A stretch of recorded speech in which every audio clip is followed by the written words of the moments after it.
జ్ఞానము తుడిచివేయుడు, పులికి పాటలు దీపమును ఆరివేయుడు, నమ్మదగిన తమతో ఎవరికి న్యాయం కలుగుచు, నిరాశ చెందగా నిరుత్సాహము తొలిగాక నేల మీద న్యాయం కలుగును, దీపముల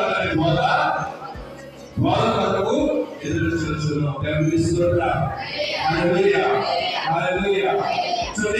నిరాశలో ఉన్నటువంటి ఇశ్రాయేలు ప్రజలకి ఆశను కలగజేస్తూ, నీకు నేను ఎన్నుకున్నటువంటి సేవకుడిని నీకు నాయకుడిగా పంపిస్తూ ఉన్నా అని చెప్పి వారికి భరోసాన్ని కల్పిస్తూ ఉన్నాడు.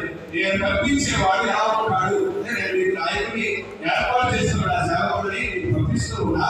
ఆ నా సేవకుడు నీకు నాయకుడిగా ఉన్నప్పుడు ఏం చేస్తాడు? న్యాయాన్ని పంపిస్తున్నాడు. చాతులన్నింటినీ కూడా, వ్యాధులు లేకుండా చాతులన్నింటినీ కూడా న్యాయాన్ని పంపిస్తున్నాడు. తర్వాత అతడు పెద్దగా అరవడు, పెద్దగా గట్టిగా అరుచుకుంటా ఉపన్యాసాలు చేయడు, వీధుల్లో కూర్చొని షో చేసుకుంటా కనబడకుండా అతను ప్రసంగాలు చెప్పడు. తర్వాత నలిగిన రెల్లు పాటలు తుడిచివేయడు.